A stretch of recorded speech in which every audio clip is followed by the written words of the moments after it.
నిజమే మరి. ఎందుకంటే నా కాళ్ళ మీద నేను నిలబడతా, నేను గొప్పగా బిజినెస్ చేయగలుగుతా అనే ధైర్యం ఉండేవాళ్ళు చాలా తక్కువ మంది ఉంటారు మన సొసైటీలో. ఎవరు పడితే వాళ్ళు ఓపెన్ చేస్తే మరి మీరు ఓపెన్ చేశారు కదా, మీకు వాళ్ళకి తేడా ఉంటుంది. అయితే నా ఉద్దేశం ఏంటంటే ఒక ఇంట్రెస్టింగ్ బిజినెస్ చేయాలి మనం ఎప్పుడైనా.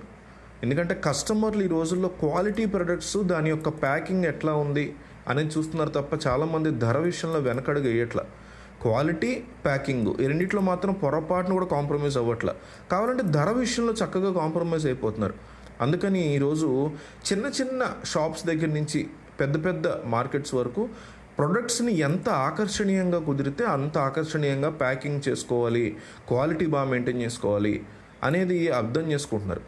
ఇప్పుడు యూత్ ఉన్నారనుకోండి, యూత్ ఎవరైతే నా కాళ్ళ మీద నేను నిలబడగలను అనుకుంటారో వాళ్ళకి ఇది గొప్ప అవకాశం అనుకోవచ్చు. మనకి ఎఫ్ఎంసీజీ ప్రొడక్ట్స్ అని ఉంటాయి, అంటే ఫాస్ట్ మూవింగ్ కన్జ్యూమర్ గూడ్స్.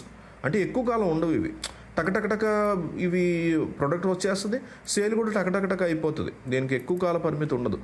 ఉదాహరణకి చీజ్ కానీ, సెరల్స్ కానీ, పాస్తా బాక్స్లో పెడతారు అది కానీ, రెడీ టు ఈట్ మీల్స్ కానీ, బాటిల్డ్ వాటర్ కానీ, ఎనర్జీ డ్రింక్స్ కానీ, కూల్ డ్రింక్స్ కానీ, జ్యూసెస్ కానీ, కుకీస్, క్రాస్టైన్స్, బ్యాగల్స్, ఆల్రెడీ మనం పెట్టినటువంటి రకరకాల అంశాలు ఇవన్నీ ఉంటాయి. దాంతోపాటు కొన్ని హెల్త్ కేర్, స్కిన్ కేర్లో కూడా త్వరగా అయిపోయేవి కొన్ని ఉంటాయి.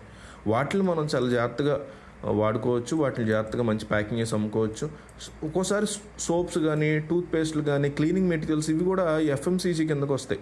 మనం హోల్సేల్దారుల దగ్గర లేదా మ్యానుఫ్యాక్చరర్ల దగ్గర వీటితో పాటు పిండి మిల్లులు, పప్పు మిల్లుల దగ్గర నుంచి కానీ ప్రతి డిఫరెంట్ ఐటమ్స్, ఇక్కడ ప్రొడక్ట్ అనేది పర్టికులర్ ప్రొడక్ట్ అని నేను చెప్పట్లా, ఎఫ్ఎంసీజీ ప్రొడక్ట్స్ అని కొడితే మీకు చాలా వస్తాయి. అందులో సోప్లు, టూత్పేస్ట్లు, క్లీనింగ్ మెటీరియల్స్, పిండి, పప్పు దినుసులు ఇవన్నీ వస్తాయి అన్నమాట. త్వరగా పాడైపోయేవి నుంచి ఎక్కువ ఒక 2-3 నెలలు బాగానే ఉండేవి ఇట్లా అనమాట. సో వీటిని మీరు చిన్నగా ఐటమ్స్ కొనుక్కొని, ఉదాహరణకు చెప్తున్నా, పిండి మిల్లుల నుంచి, మ్యానుఫ్యాక్చరింగ్ పిండి మిల్లుల నుంచి చిన్న ప్యాకులు 100 గ్రాములు, 200 గ్రాములు, 550 గ్రాములు, 500 గ్రాములు వీటిని జాగ్రత్తగా కొనుక్కొని హోల్సేల్లో ప్యాకింగ్ మాత్రం, అంటే నేను అనేది బల్క్లో కొనేసుకుని దాని ప్యాకింగ్ మాత్రం 500 గ్రాములు, 50 గ్రాములు చిన్నగా చేసుకుని రిటైల్ షాపులకు వేస్తే మంచి లాభాలు వస్తున్నాయి. ఇక్కడ ప్యాకింగ్, బ్రాండింగ్ ఇంపార్టెంట్ అనమాట. సో మనం ఒక బ్రాండ్ పేరు పెట్టుకుని మనమే సప్లై చేయగలిగితే, మన ప్యాకింగ్ నచ్చి మన క్వాలిటీ కూడా కొనేటువంటి మ్యానుఫ్యాక్చర్ మంచి బాగా చేసేవాళ్ళ దగ్గర కొనుక్కుంటే, సూపర్ మార్కెట్లో వాటిని ఇప్పుడు ఈజీగా కొంటున్నారు, రిటైల్ షాపుల్లో కూడా బాగా కొంటున్నారు. కానీ సూపర్ మార్కెట్లు అనేవి మనకి మెయిన్ బిజినెస్ అనమాట. సో హ్యాండ్ ఆపరేషన్ మెషిన్స్ అంటారు, అంటే వీటికి మీరు ప్యాకింగ్ చేయడానికి కొన్ని మెషిన్లు అవసరం అవుతాయి. సో వీటిని హ్యాండ్ ఆపరేటింగ్ మిషన్స్, రకరకాల ఆటోమేటెడ్ మిషన్స్ ఉంటాయి.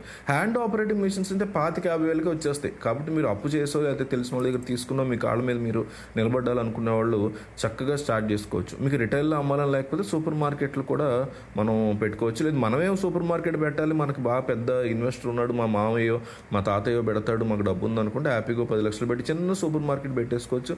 అందులో బోల్డ్ అంత ఇదవుతుంది. ఇప్పుడు మోరు, స్పెన్సర్స్ ఉన్నా కూడా చిన్న మార్కెట్లకు వెళ్ళే వాళ్ళు బోల్డ్ మంది ఉంటారు. కాబట్టి మీరు ఈ రకమైనటువంటి ప్లాన్ చేసుకోవచ్చు. చిన్న పర్చేజులు చేసి భారీ ఎత్తున మీరు పర్చేజ్ చేయవచ్చు. ఈ వీడియో మీకు కాకపోయినా చాలామందికి ఉపయోగపడుతుంది. కాబట్టి కంపల్సరీ మీరు షేర్ చేయండి.